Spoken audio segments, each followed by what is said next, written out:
오늘을 함께하며 여러분의 내일을 응원합니다. 성공예감 이대호입니다.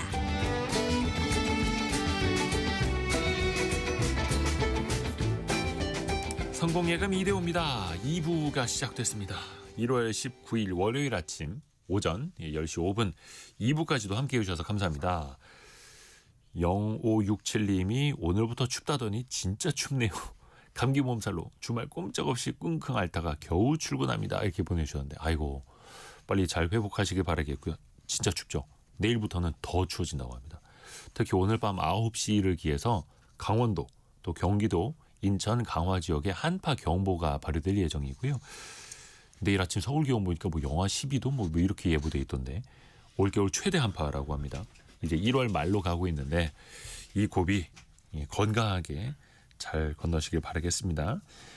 오늘 저희가 내드렸던 경제상식 퀴즈 정답도 알려드려야죠. 정답은 상법이었습니다. 상법, 상거래. 또 대부분의 이제 기업과 관련된 가장 큰 법, 상법인데요. 이제 3차 상법 개정안을 정부 여당이 추진을 하고 있죠. 1차가 이사회가 충실해야 할 대상의 주주까지 포함하는 것이었고 2차는 집중투표제, 감사위원 분리선출제 해서 대주주를 조금 더 견제 감시할 수 있는 장치가 마련됐다면 3차는 자사주 소각 의무화를 담은 겁니다. 회사가 가진 회사의 주식, 그러니까 일부 대주주 혹은 일부 경영진만을 위해서 딴짓하지 말고 모든 주주에게 고르게 기회가 갈 수 있도록 소각을 하라라는 것도 의무화하는 건데요. 9074 쓰시는 분이 기업 대주주와 소액주주가 함께 상생하길 바라고 성공예감 이대호입니다는 올해 채널 고정합니다라고 보내주셨네요. 뒷부분 때문에 읽어드린 건 아닌데. 그리고 5311님 정답 상법 청취율 조사 전화 와서 당당하게 성공예감 이대호입니다라고 응답했습니다라고 깔끔한 진행 응원하며 잘 듣고 있습니다라고 보내주셨네요. 고맙습니다. 이 조사가 오늘까지든가요? 그렇죠. 예. 그리고 7294님 코스피 5000 시대하고 자사주 소각 상법 개정안 통과하면 이게 무슨 관계가 있는 걸까요? 라고 물어보셨는데요. 딱 그겁니다. 대주주는 대주주고 소액주주는 소액주주다. 회사 돈을 대주주 마음대로 일부 경영진 마음대로만 쓸 수 있다가 아니라 모든 주주의 이익과 고르게 균등하게 의사결정을 해야 한다라는 겁니다. 그게 1차 상법 개정, 2차, 3차 상법 개정의 일관된 취지죠. 자사주도 전체 소각을 하게 되면 나머지 주식의 희소성이 같이 올라가죠. 해서 대주주든 소액주주든 지분율이 똑같이 올라갑니다. 다만 견제할 수 있는 건 현재의 경영진이 자신들의 경영권을 지키기 위해서 자사주를 백기사에게 뭐 교환을 한다거나 매각을 한다거나 이러면서 의결권을 부활시키는 행위가 견제될 수 있다. 이런 취지로 또 이해를 하시면 되겠네요. 7679님은 남편이 항상 이 방송만 틀어놔서 저도 덩달아서 듣게 됩니다. 남편과 함께 커피 마시고 싶어요. 라고도 보내주셨고요. 감사합니다. 이렇게 많이 같이 들어주실수록 더 좋고요. 여러분의 의견, 실시간 의견도 계속해서 보내주십시오. 짧은 문자 50원, 긴 문자 100원이 되는 샵9730, 또 KBS 콩은 계속 열려 있습니다. 오늘 증시 상황, 코스피는 한 4포인트 정도 내린 4,836, 뭐 보합권에서 계속 왔다 갔다 하고 있고요. 오늘은 간만에 코스닥이 좀 오르네요. 0.66% 오른 960선까지 닿아 있습니다. 원달러 환율은 1,472원, 71원, 72원 오가고 있고요. 이제 우리나라 시가총액이 코스피가 4천조 원을 넘어섰습니다. 올해 들어서만 13% 정도 올랐고요. 이제 5,000피도 눈앞에 두고 있는 상황. 여기서부터는 또 어떤 고민을 해봐야 될까요? 개미스쿨 시간. 오늘은 프리즘 투자자문의 홍춘욱 대표와 함께합니다. 안녕하세요. 네, 안녕하세요. 요즘 프리즘의 홍춘욱입니다. 바쁘죠. 요즘에 사람들의 관심 막 4천 넘어왔을 때랑 지금 이제 4,800까지 넘어섰을 때랑 체감하기 좀 많이 달라졌나요? 일단 방문이 많으십니다. 핵심은 그거죠. 저희 입장에서는 돈이 들어오고 있는가 안 들어오는가의 선행지표가 상담 예약일 텐데 네. 상담이 계속 끝없이 밀려들고 있는 걸 보면 예. 저희들 상담실이 다 방이 다 차가지고 제가 갈 데가 없어서 회사 근처 카페에서 일하고 있습니다. 그러니까 대표이사 방을 내주고 상담실로 써라 그 정도예요? 그럼요. 따뜻한 방에서 고객들을 모셔야죠. 아, 근데 요즘에 보면은 그 고객 예탁금이 다시 92조 원 넘어서 93조 원으로 가고 있습니다. 이게 지난 1월 8일에 92조 8천억 갔다가 88조 원대로 줄어들었던 게 주식을 사서 줄었던 거더라고요. 그렇죠. 근데 여기서 더 늘었다는 건 주식을 판 게 아니라 대기 자금이 더 들어온다는 거잖아요. 맞습니다. 돈이 뭐 표현이 좀 그렇습니다만 머니무브라는 표현이 적합한 것 같고요. 근데 이제 머니무브가 부동산에서 주식 오는 걸 머니무브라고 부르시는 분들이 많은데 그건 아니고 예금 잔고가 줄고 주식으로 오고 있다. 이렇게 정리를 할 수 있습니다. 예금 잔고 줄어서 돈이 일단 제일 많이 가는 데는 해외고요.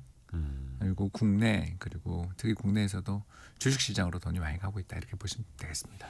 그게 요즘 더 가속화되고 있고 예. 예전에 21년도 상반기에 3천 넘고 3,300 나왔을 때 증시자금 막 들어오는 게 그때 또 많이 들어와서 맞습니다. 꼭지 잡았던 사람들 입장에서 보면 좀 안 좋은 추억이 있습니다만 이 기관 투자자 입장에서 보면은 고객들의 자금이 들어오면 거의 의무적으로 또 주식을 사야 되잖아요. 이제 그게 제가 주식 액티브 펀드를 싫어하는 이유입니다.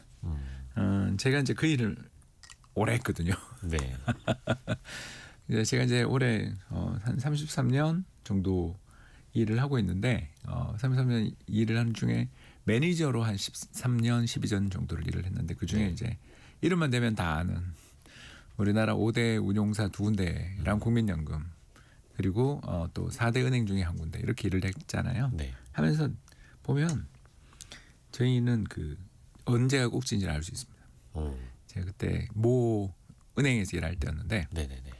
특정 회사 상품 하나가 출시가 되자마자 저희 창구에서 1조 원이 팔린 거예요. 하루에. 하루에 아, 그거 말리느라고 정말 고생했습니다. 말렸다고요? 그러니까 이건 좋은 징후가 아니다. 그러니까 이 회사의 상품도 이름도 모르면서 아. 이 회사 주세를 하는 거예요. 그러니까 운용사 이름이 예를 들어서 ABC가 있으면 ABC에서 나온 CDF 펀드가 있을 거 아닙니까? CDF 펀드 주세요 하고서 창구에서 달라 그래야 하는데 ABC 주세요 하는 거예요. 그래서 아니 이게 저 은행 창구에서 상장된 주식회사를 사겠다는 뜻인가? 이렇게 처음 보는 분위기를 그래서 그때 클로징을 했어요. 저희가 있던 은행에서 그 펀드 판매를 한도가 다 차가지고 여기서 더 파는 건 위험하다. 너무 빨리 팔려서. 예, 너무 빨리 팔려서.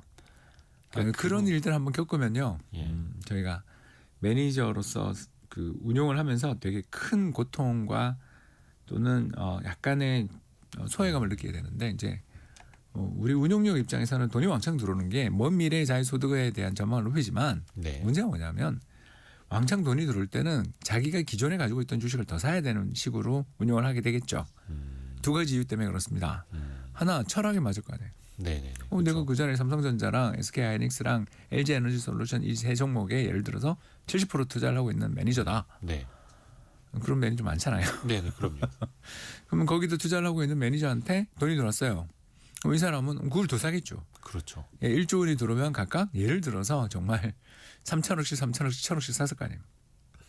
그리고 이제 그 시장을 움직이겠죠. 그리고 두 번째가 이제 더 의도된 행동이 다른 인덱스 펀드나 다른 일반적인 펀드보다 내 펀드가 수익이 좋게 하기 위해서는 특정 종목 내가 베팅한 특정 종목 수익이 좋아야 되잖아요. 네. 그러니 새로 들어온 돈으로 그걸 집중적으로 사버리면 수급에 의해서 말아 올릴 수 있지 않습니까? 기존에 강하던 것들만. 더 오르게 네. 되고 그리고 주변에 있는 펀드들과의 또는 인덱스 펀드와의 상대평가에서 높은 자리에 올라가게 되면서 스타 매니저가 될 수 있죠.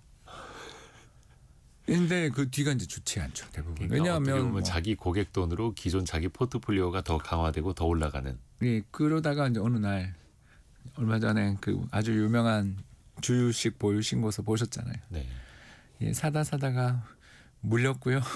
저 이제 파니까 여러분들 걱정 마세요라는 어떤 그 분이 유명한 공시에 그런 걸 쓰고 공시에 있어요. 그런 분이 있었습니다. 예. 저희는 맨날 공시만 보고 다니는 사람이라서. 네네네.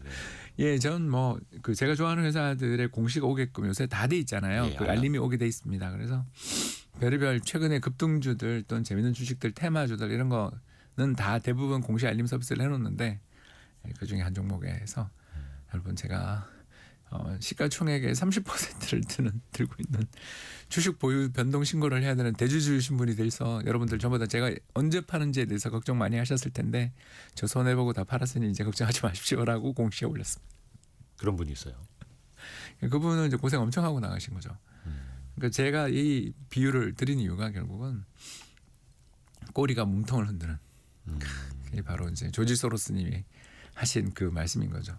펀더멘탈이 가격을 좌우하는 때가 대부분이다. 그러나 시장의 유동성들이 엄청나게 유동성이 유입되는 데는 그렇죠. 꼬리가 몸통을 흔들게 되는 경우가 종종 있고 나중에는 이게 어디가 선우인지를 구분할 수 없게 된다. 아하. 최근에 나온 책 금융의 연금술에 그렇죠, 그렇죠. 나와 있는 책이고요.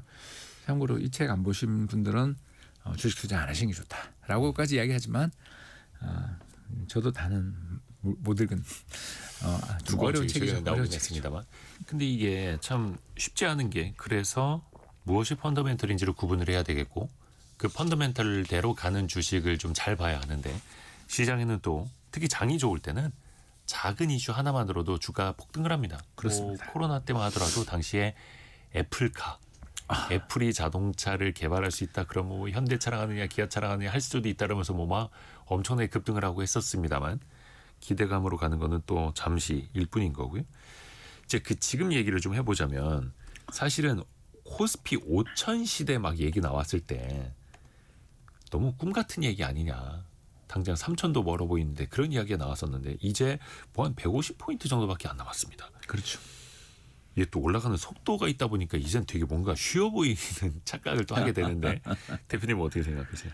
예, 되게 쉬워 보입니다. 사실 한 3%만 오르면 5천이에요. 예, 그렇습니다. 저는 뭐 사실 3%만이라는 저도 표현을 합니다만 사실 그것도 쉽지는 않은 건데.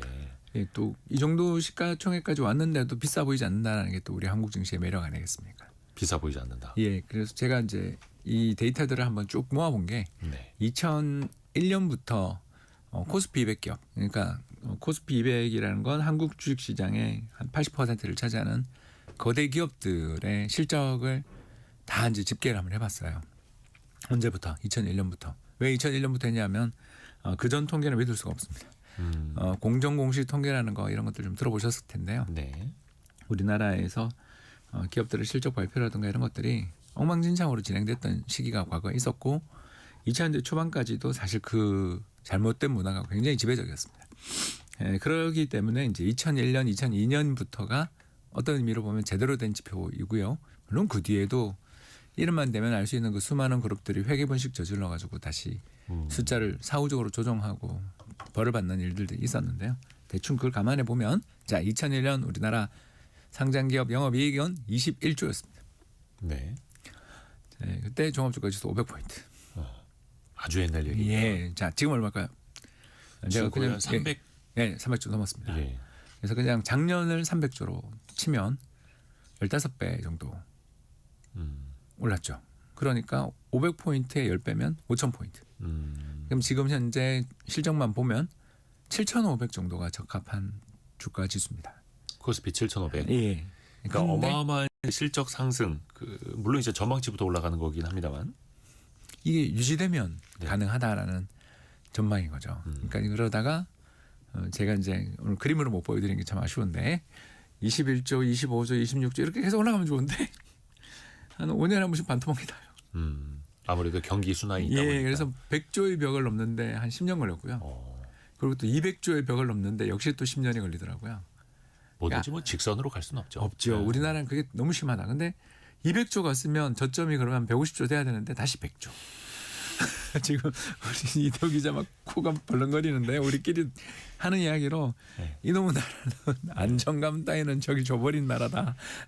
자기들 우리들끼리 술 한잔하면서 맨날 하는 이야기 이거예요. 그러니까 사실 과거에도 뭐 반도체는 엄청 벌고 적자 내기도 하고 엄청 벌고 적자 내기도 하고. 2024년 적자였습니다. 예, 삼성전자. 그거 반복이었으니까요.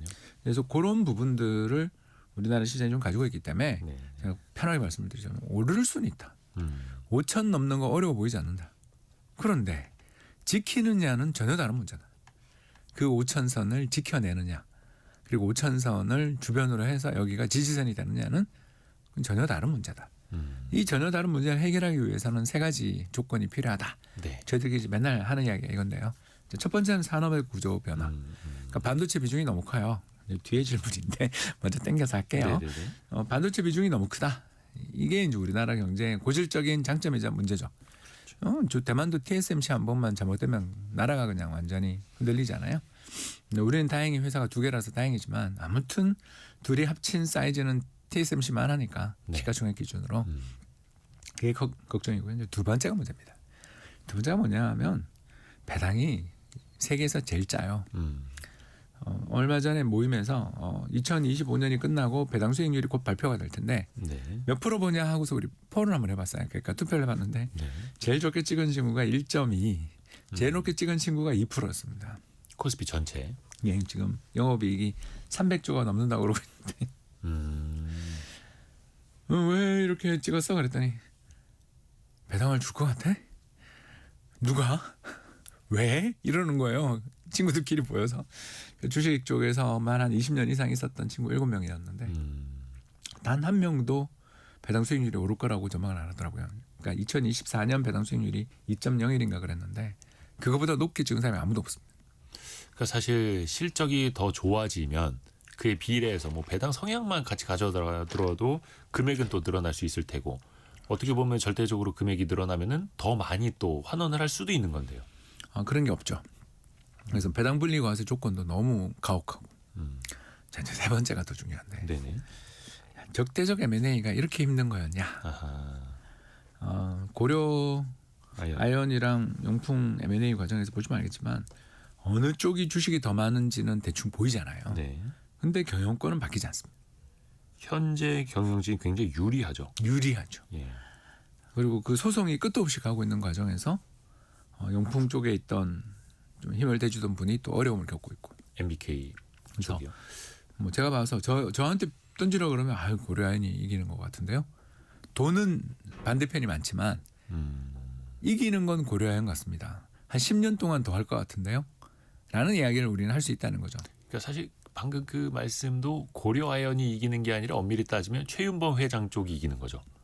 제가 표현을 잘못해서 죄송합니다. 아유, 죄송합니다. 최 회장 쪽이 이길 것 그죠. 같습니다. 바로 잡잖아요. 왜냐하면 고려아연이라는 건 이제 회사니까. 근데 이제 이름을 거론할 때 약간 불편함을 느끼는 이런 약간의 그게 있어서 홍 박사는 그렇게 이야기를 했다. 근데 뭐 최 다 회장 쪽이 이길 것 같습니다. 공시가 다 되어 있는 내용이고. 예, 다 왜 기사에 이럴까? 나온 거니까. 예. 자, 이거에 대해서는 우리가 생각해 보면 결국 문 앞에 야만인이 있는데 M&A 세력들 또는 행동주의 펀드들이 문 앞에 있는데 저자들 중에 단 한 명이라도 발을 문에 끼워 넣는 순간 결국은 들어온다. 우리 세일즈맨 외판원이 현관 앞에 서서 잠깐 문만 좀 열어주시죠. 이 한마디를 굉장히 네. 열정적으로 하는 것처럼 그 문을 열어주냐 아니냐가 굉장히 큰 차이라고 그러잖아요. 그런 것처럼 단 하나의 회사라도 문이 열리는 순간 전체가 다 M&A 당할 수 있다라는 그런 공포감 속에서 많은 협력들 또는 많은 어떤 제도적인 그런 여러 가지 장치들이 돼 있고 이게 근데 잘 안 된다라면 이런 일이 잘 안 된다라면 문제는 이제 세계에서 가장 가혹한 상속세와 함께 맞물려서 주식 가격을 최대한 억누르는 행동들. 우리 그 거대 베이커리 카페들 이런 이야기 많이 하시잖아요. 네, 네. 저게 사실은 상속세 때문에 저렇게 큰 베이커리 카페가 생긴다 만다. 논쟁들 벌어지는 거 많이 보셨을 겁니다. 네, 네, 네. 저는 근데 그거 치고는 굉장히 어려운 사업인데 난 저기서 성공하면 저건 상속세 깎아줘야 돼라고 생각하는 사람입니다. 아무튼 그만큼 우리나라는 상속세가 너무너무 세다 보니까 상속세를 절감하는 가장 쉬운 방법이 주가를 누르는 것이고 주가를 누르면 딴 나라에서는 M&A가 벌어져서 이 회사 가치가 훨씬 싼 가치로 홀라당 넘어가 버리기 때문에 그 짓을 못 하는데 그쵸.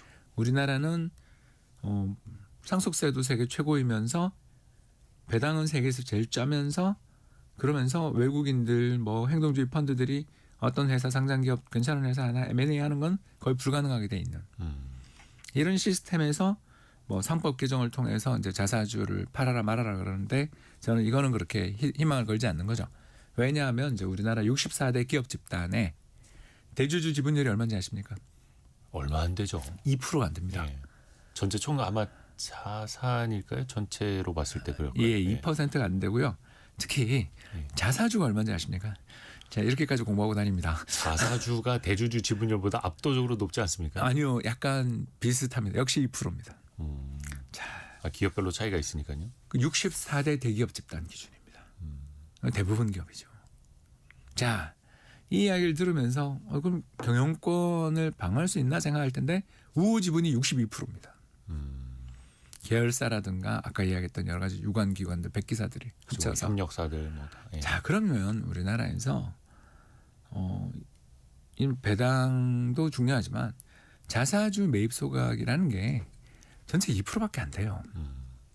그래서 이거 의무 소각하는 건 신호. 전 세계에 있는 수많은 투자자들한테 주는 신호로는 굿잡, 좋은 일이야. 이 정도인 거지. 그러니까 대주주가 딴짓하지 못하게 한다.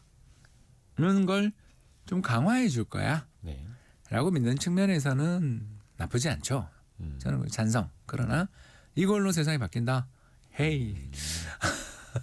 그보다 훨씬 더 중요한 게 있어요. 라고 밖에 말씀 못 드리는 거죠.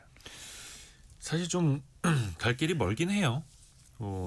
홍춘욱 대표님이 말씀하신 거 하나하나가 우리 시장의 좀 단점이자 한계도 되겠으나 또 하나하나 이제 고쳐 나갈 수 있는 부분이고요.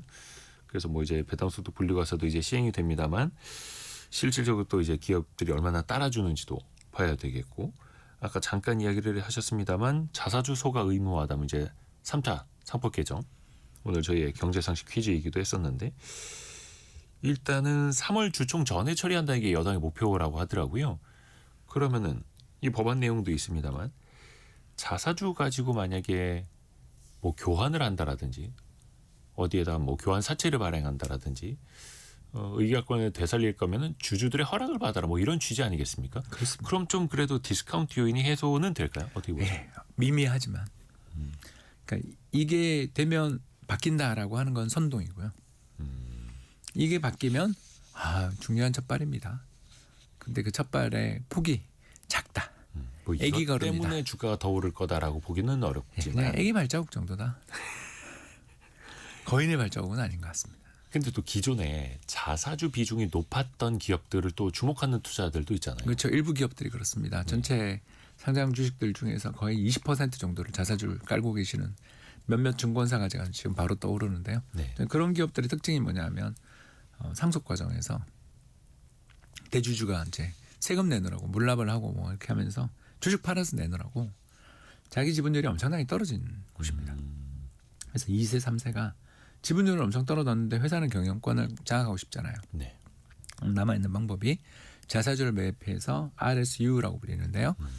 그 회사에 특별한 기여를 한 경영진에 대한 보상 차원에서 주식을 주는 걸 RSU라고 합니다. 얼마 전 장기 성과 보상. 예, 그렇습니다. 얼마 전 H그룹에서 집행된 걸 보신 적 있었고요. 네. 그 아드님들 대상으로 해서 했던 거 기억나실 겁니다.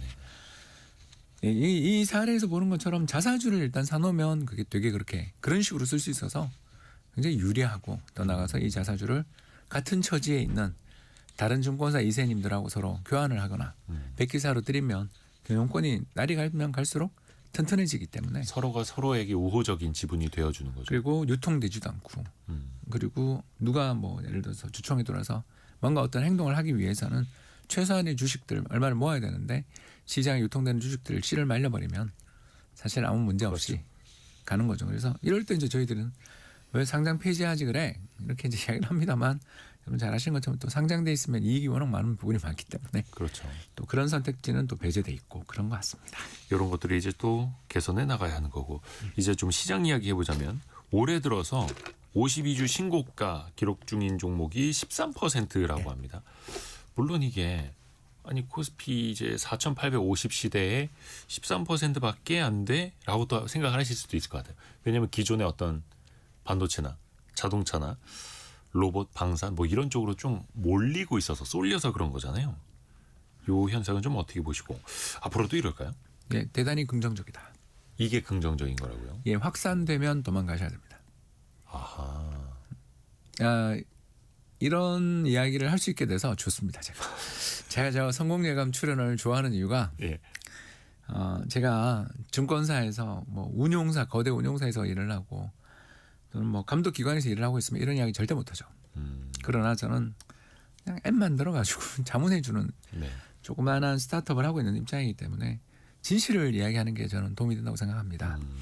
왜 그런가 편하게 이야기하겠습니다. 자, 첫 번째 주도주 쏠림 현상이 풀리고 여러 종목들이 다 같이 오르면 도망칠 시장은 심한 준비하라고요? 시장은 거의 끝이라고 보면 되겠습니다. 이유는요? 예, 첫 번째 네.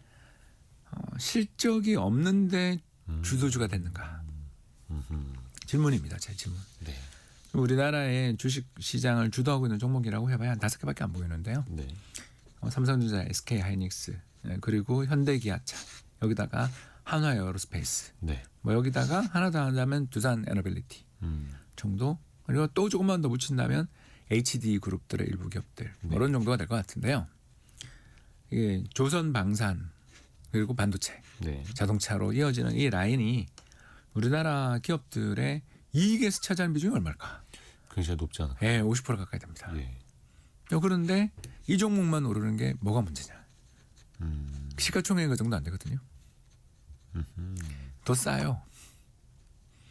시장 전체 평균 레벨에 비해 이 기업들의 미래 이익, 2026년 이익을 갖다 놓고 평가해 보면 더 싸다. 그러니까 실적을 바탕으로 올라간 거죠. 그렇죠. 미국의 매그니피센트 세븐도 똑같습니다. 거기도 어마어마한 이익을 내고 PR 높아요. 그러나 얼마 전 나왔던 TSMC 마진율을 보는데 52% 그렇죠. 매출액 대비 순이익이 52%가 났어요. 어마어마한 마진율이죠. 그리고 성장률이 매출액 성장률이 35%가 났어요. 자, 그러면 요 비율이 그대로 된다면 3년마다 이 회사는 2배 반 성장하는데 복리잖아요. 네. 2배 이상 성장하잖아요. 2배 이상 성장하는데 마진율이 유지되면 1년 반, 2년 뒤에 이익이 2배가 되면 현재 퍼가 30배라면 2년 반 뒤에 25배가 되는 거 아니에요. 네. 아니 15배가 되는 거잖아요. 너무 싼 거죠. 그래서 지금 시장이 옛날 2000년대 버블이랑 뭐가 다르냐 이렇게 물으면 2000년대 당시에는 시장을 주도하고 있었던 마이크로소프트나 아마존 같은 기업들이 다 적자 아니면 간신한 흑자 정도 기업들이었는데 네. 시가총액 1, 2등을 다투고 있었던 세상이었고 지금은 이 매그니피센트 세븐에 플러스 몇 개 되는 그 기업들이 이익이 너무나 많이 난다. 그리고 당장 PER은 높지만 이익 성장의 속도가 너무나 살벌하기 때문에 그러니까 그걸 우리는 마진이라고 부르거든요. 이익의 마진, 매출액 대비 마진율이 엔비디아 같은 경우는 60%가 넘잖아요. 이번에 이제 곧 나오겠지만 SK 하이닉스 저는 35% 보거든요. 마진율이요. 예. 제일 좋은 마진율이 이게 되려면 애플 말고는 없었거든요. 그래서 사실 어마어마한 거죠. 예. 그러니 그렇게 돈도 잘 벌고 마진도 잘하고 주주 보상도 좋은 회사가 오르는 게 당연한 거지. 네. 얘가 올랐으니 딴엔 올라야 돼라는 건 제가 무슨 논리인지를 모르겠다. 아하, 왜 주도주, 대형주, 일부 가는 녀석들만 계속 가느냐? 사실 그게 당연한 거예요. 당연한 거니까. 실적을 보면. 그리고 반대로 이렇게 가는데 이게 정상이에요라는 사람은 내가 지금 그게 없어요라는 이야기죠. 네네네. 그런 사람들의 말에 왜 우리가 귀를 기울여야 되죠? 투자 판단 실수했으면 자기 본인 책임이지. 왜 다른 종목이 올라야 된다라고 설득을 하려고 드냐고요. 그러면 아까 해주셨던 말씀 중에 그러면 실적 없이 주도주가 되거나 실적 없이 올라가는 종목들이 많아지면은 그게 또 위험 신호다 이렇게 해석을 할 거의 수 있다는 끝이라고 거예요. 봐야죠. 그게 저는 그래서 제가 그렇게 테마를 싫어합니다. 이건 어떻게 보세요? 이렇게 로봇 테마가 참 어려운 게 아직 실적으로 반영되진 않고 그걸 애널리스트들도 조금 더 먼 미래다 보니까 실적 추정치에 좀 반영을 하는 것도 아직은 좀 부담스러워하는데 근데 로봇 관련주들이 또 많이 오르지 않습니까? 근데 로봇 관련된 이제 뭐 휴머노이드 로봇도 막 자연스럽게 나오는 세상에서 완전히 먼 미래 같지는 않고 허황된 현실 같지도 않은데 이런 건 좀 어떻게 판단을 해야 될까요? 캠피셔가 아주 유명한 이야기를 하죠. 성장주 투자 잘하시던 예. 캠피셔가 다 그래요. 우리 인간이 밸류에이션, 주식 가격의 밸류에이션에 반영하는 기준이 얼마일까? 몇 년 뒤의 미래일까? 이런 아주 흥미로운 질문을 던지는데 네. 1년 반에서 2년이다. 그렇게 그분은 자기의 경험들을 가지고서 쫙 설명을 해요. 그래서 제가 봤을 때 보스턴 다이나믹스 상장이 올해나 내년 상반기에 있다면 이건 충분히 가능한 밸류에이션이죠. 왜? 우리가 쿠팡이 저 미국에 상장하는 거 봤지만 한 방에 쉽게 100조 가는 거 봤죠. 시가총액이 한 방에 쿠팡이 하나도 돈을 못 벌었지만 뒤에 소프트뱅크가 손정희 씨가 딱 있다라는 거 하나로 100조 가는 거 봤잖아요. 미국장은요 미래 성장 가능성이 있고 뒤에 이 주주 구성이 어떻고 그리고 앞으로 매출처가 있냐 없냐 봐서 대충 괜찮다 싶으면 이게 미래에 구글일지 아닐지 알 게 뭐야 라고 생각하고 구글이 1000배 주식이잖아요. 네. 사두는 여러 개의 미래가 정말 창창해 보이는 명목 중에 한두 개를 고를 수가 없으니까 명목 100개를 다 사는 펀드들이 많거든요. 그런 펀드들이 사서 보다가 쏟아내는 거예요. 계속. 그리고 키워나가고. 그런 시장입니다. 그러니 보스턴 다이나믹스 정도 되면 세계에서 세 손가락 안에 드는 로봇 회사잖아요. 네. 더나가 물주도 튼튼한데 그 물주가 인수한 다음에 엄청 성과도 잘 나는 것 같고 광고대로라면 4시간마다 배터리를 지 스스로 교체하는 시스템을 돌릴 수 있는 24시간 그러니까 6대만 있으면 공장 하나 한 블럭을 다 돌릴 수 있는 시스템들 6대도 필요 없군요. 그죠? 2대만 있으면 다 돌아가는 시스템을 만들 수 있는 그런 어마어마한 현실을 뭔가를 보여주고 있잖아요. 그런 회사는 제가 봤을 땐 가까운 미래죠. 먼 미래가 아니고 충분히 밸류에이션에 들어갈 수 있다라고 봅니다. 먼 미래가 아니라 이제는 가까운 미래다. 그렇죠. 그래서 이번에 스페이스X도 그렇고요. CES를 보고 또 사람들이 깜짝 놀랐던 것 팔이 어떻게 뒤로 갑니까? 로봇이니까. 그 로봇 중에서도 또 보스턴 다이내믹스의 아틀라스는 더 효율적으로 잘 만들었다. 그런 평가를 또 이제 받았던 거고. 해서 오늘은 현대차가 이제 시가총액 90조까지 갔더라고요. 이 시각 현재도 8.6%로 상승폭을 더 높이고 있는 현대차. 거의 92조 원 왔네요. 시가총액이. 어마어마합니다. 그 한켠에서는 아까 초반에 여쭤봤던 것처럼 이제 막 돈을 싸들고 들어오시는 분들이 있는 반면에 또 한켠에서는 오를 만큼 오른 것 아닌가, 좀 차익 실현 팔아야 하는 것 아닌가라는 질문들도 있을 텐데 요거는 저희가 라디오 정보센터 갔다가 다시 한번 여쭤볼게요. 예. 조금 더 고민하시라고 시간을 예, 드리겠습니다. 청취율을 올리기 위해서. 예고하고 또 현재까지 들어와 있는 뉴스도 한번 또 정리해 드릴게요. 라디오 정보센터 다녀옵니다. 공천헌금 수수 의혹 등으로 당 윤리심판원의 제명 결정을 받은 더불어민주당 김병기 의원이 재심을 신청하지 않고 떠나겠으며 무죄를 입증할 자료는 준비돼 있다고 말했습니다. 경찰은 김 의원 아내의 법인카드 사적 사용 의혹과 관련해 서울 동작구 의회 압수수색에 나섰습니다. 성형수술 비용이나 수출 대금 등으로 모두 1,489억 원가량을 중국 등 해외로부터 받은 뒤 가상자산을 이용해 원화로 불법 환치기한 혐의로 중국인 1명과 한국인 2명이 관세청에 적발됐습니다. 미국 의회와 행정부가 개인정보 대량 유출 등으로 논란을 빚은 쿠팡을 비호하는 것으로 전해진 가운데 청와대는 쿠팡 사태를 한미 간 외교 통상 이슈로 확대 해석하는 것은 적절치 않다고 밝혔습니다. 이란의 반정부 시위 강경 진압으로 18,000명이 숨지고 33만 명이 다쳤다는 영국 언론의 분석이 나왔습니다. 지금까지 라디오 정보센터 뉴스 정원나였습니다. 프리즘 투자자문의 홍춘옥 대표와 함께 개미스쿨 시간 이어갑니다. 홍 대표님, 네. 아까 잠깐 여쭈다 말았는데 이쯤 되면 좀 차익 실현을 해야 하는 것 아닌가라는 고민하시는 분들도 있고 물론 삼성전자도 뭐 10만 전자, 현대차도 이제 30만 원대 이제 먼저 매도하신 분들은 되게 이제 속쓰려 하시는 분들도 주변에 또 많고 지금 시점에서는 좀 뭐라고 대답을 해주시죠? 저희는 계속 팔고 있습니다. 어떤 걸 팔아요? 예, 한국 주식. 비중을 줄인다는 예, 거죠? 줄이고 있습니다. 국민연금하고 똑같이 가고 있습니다. 근데 그거는 홍준욱 대표님 말씀 자주 이제 들으신 분들은 아시겠습니다만 비싸다, 고점이다라고 해서 파는 게 그거 아니잖아요. 아닙니다. 예. 딴 데보다 너무 빠르다. 저희는 속도로 판단을 하죠. 예를 들어서 이제 어떤 주식이 연환산 복리 수익률 그렇죠. 그러니까 이자가 이자를 낳는 성과를 7%를 보고 투자를 하고 있었습니다. 근데 작년에 70%가 났고 올해만 벌써 15%가 났습니다. 자, 그러면 너무너무 감사한 일이잖아요. 그렇지 않습니까? 그렇게 되면서 다른 그 자산들은 7%라는 기대 수익률을 가지고 있는 다른 자산들은 별로 부진했는데 얘만 오른다. 그러면 얘를 좀 팔아서 다른 부진한 애들한테 물도 좀 주고 해야 되는 거고요. 물론 이제 그 벤자민 빌 그레엄이 했던 것처럼 아니 너는 별을 뽑아서 옆에 피에 물을 주니? 라고 말하시는 분들도 계셔요. 이익이 자꾸 나고 있는 걸 건드리지 마라. 그렇죠. 이제 꽃을 꺾어서 잡초에 물 주지 마라 이건데. 그런 것도 있고요. 저는 이제 우리나라 표현으로 별을 뽑아서 피에 물을 주는 거잖아요.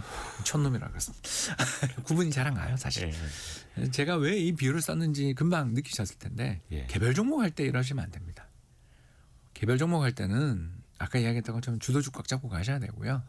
그리고 그 주도주가 무너지는 신호들 오늘 좀 몇 가지 말씀드렸잖아요. 아, 요게 그러니까 본인이 액티브하게 개별 주식을 발굴해서 투자하시는 분과 홍준호 박사님처럼 자산 배분 관점에서 보시는 분과 좀 이제 관점이 다른 거니까. 그렇지만 저희 자산 배분하는 사람들의 관점도 한번 들어볼 만하죠. 그렇죠. 그래서 저희들이 원래 그냥 가정입니다.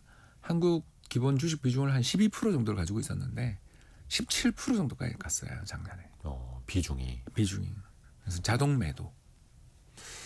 그러니까 그건 어떤 원칙이죠. 자산 배분 원칙을 지키시는 관점인데 최근에 또 좀 들리는 이야기가 국민연금 입장에서도 국내 주식 비중 너무 이제 많이 올랐기 때문에 비중을 초과했고 그러면 기계적으로 원칙적으로 따지면은 국민연금은 국내 주식 비중을 줄여야 하는 상황인데 팔고 있습니다. 근데 이미 또 팔고 있습니다. 정부에서는 뭐 코스닥을 비롯해서 국민연금의 비중을 더 높여야 하는 거 아니냐. 국민연금이 국내 주식 더 많이 갖도록 좀 비중을 다시 이제 바꿔야 하는 것 아니냐. 원칙을 바꿔야 하는 거 아니냐. 이런 이야기 나오거든요. 2012년 아베처럼 일본 수상 아베가 예. 세계 넘버원 연기금인 GPIF 운용 자산 규모 2,500조 정도 됩니다. 우리나라 2배. 인구가 많으니까요. 네. 그리고 거기는 또 보험료율이 우리나라 2배입니다. 18%니까. 18.5%죠. 그런 어마어마하게 큰 보험을 운용하고 있는 GPIF가 가보니까 채권을 80% 들고 있더래요. 네. 그래서 법을 개정해가지고 바꿔버립니다. 주식 사라고. 예, 전체 자산의 절반을 무조건 주식에 사라고 아예 룰을 바꾸고 교체를 했습니다. 이제 그 뒤 정말 고생을 했지만 2012년에 그 일을 했거든요. 네. 그리고 지금 2026년, 16년, 14년 정도를 지난 다음에 GPIF 개혁에 대해서 모두 다 찬양하거든요. 신의 한 수였다. 안 그랬으면 우리 일본 정부의 어마어마한 부채를 받아주는 죄송합니다. 하수구가 됐을 텐데 수익도 잘 내고 훌륭한 펀드가 됐다. 저는 칭찬할 일이라고 생각하거든요. 다만 이재명 정부한테 저도 부탁드리고 싶습니다. 직간접적인 압박을 하지 말고요. 네. 제대로 바꾸세요. 법을 바꾸면 네, 된다. 그렇죠. 국민연금법을 개정하시면 됩니다. 그리고 국민연금의 본부는 예를 들어서 전북 혁신도시에 둔다. 대신에 모든 운용 총괄은 뉴욕 사무소에서 한다. 그게 CPPIB가 그렇게 하거든요. CPPIB 본부는 뉴욕에 있고요. 그리고 본사는 토론토에 있습니다. CPPIP면은 예, 세계 3위의 국민연금인 캐나다 국민연금입니다. 그리고 수익률 기준으로 지난 25년 역사상 역대 1등이고요. 참고로 11% 이상을 벌고 있습니다. 이런 회사한테 가서 방문해서 묻습니다. 왜 토론토에서 운영 안 해요? 여긴 시장이 작아요. 전 세계 시가총액 70%가 뉴욕에서 거래되고 있는데 제일 정보 거의 바로 초 단위로 트레이딩하는 애들까지 거의 전부 다 맨하탄에 모여 있는데 우리 여기 토론토에서 여기 시골에 앉아서 뭐 하냐라는 식으로 이야기를 하시더라고요. 그리고 토론토에서. 자기들은 자산 배분 딱 해놓은 걸 전 세계 11군데 운용 사무소가 있는데 요하네스버그 뭐 이런 데 다 있습니다. 그래서 자기들한테 주어져 있는 그 한도 내에서 자유롭게 운용. 그리고 성과 내면 몇백만 불, 몇천만 불씩 보상. 못하면 나가. 이제 이런 시스템을 짜놓고서 연 11%의 성과를 내고 있거든요.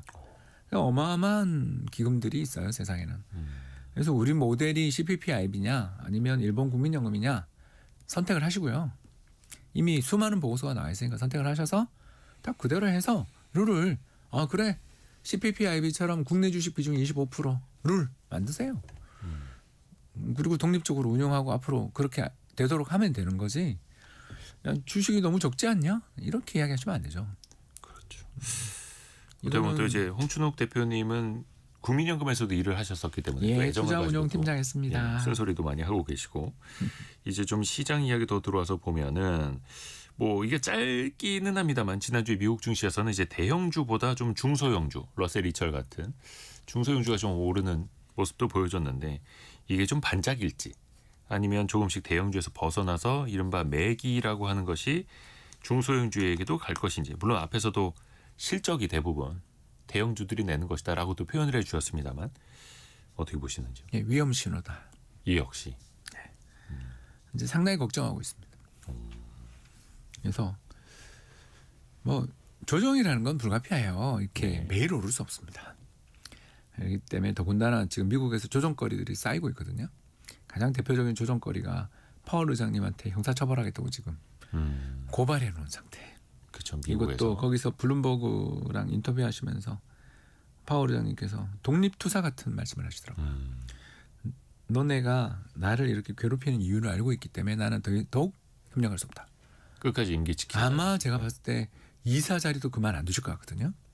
그럼 내후년까지 이사인데 연준 의장이 사임하고 이사 자리를 그만두는 게 일반적인 룰인데 네. 파월 의장님 그날 발언을 보면 연준 이사 자리 사임 안 하실 것 같거든요.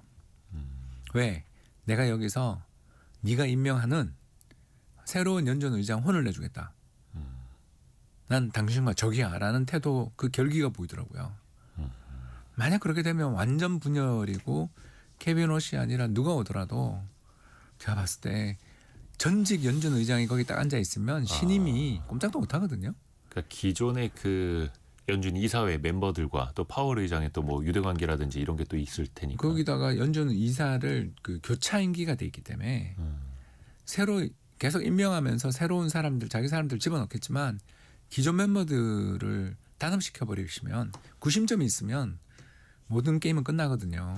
사실 연준 이사 임기가 굉장히 길죠. 제 기억이 14년인가? 12년인가 14년 굉장히 긴 걸로 기억을 하는데 그만큼 오랫동안 이사로서 일할 수 있다라는 건 독립성을 또 그만큼 지켜주겠다라는 그렇죠. 거잖아요. 그리고 당장 어떤 정부가 돼서 연준 멤버 7명 전부 다 가라 이렇게 못하게 만들어야 된다라는 생각인 거죠. 근데 이제 이 이슈만 해도 정말 큰 이슈인데 네. 사실 이제 또 우리가 걱정하는 또 두 번째 이슈가 지금 그린란드 가지고 유럽한테 지금 저럴 일인가. 와 무섭지 않습니까? 관세 분명 10%로 다 타결된 거 아니었나요? 근데 타결된 거로 알고 있는데 거기다 추가 10%를 또 부과하겠다. 15%를 부과하겠다고 지금 저렇게까지 나오는 걸 보면 이게 우리도 했지만 미국과의 관세 협상이 무슨 의미가 있는가. 저 사람 말 한마디로 얼마든지 뒤집히는데 그거 정말 협상이라는 게 그걸 하는 게 맞나.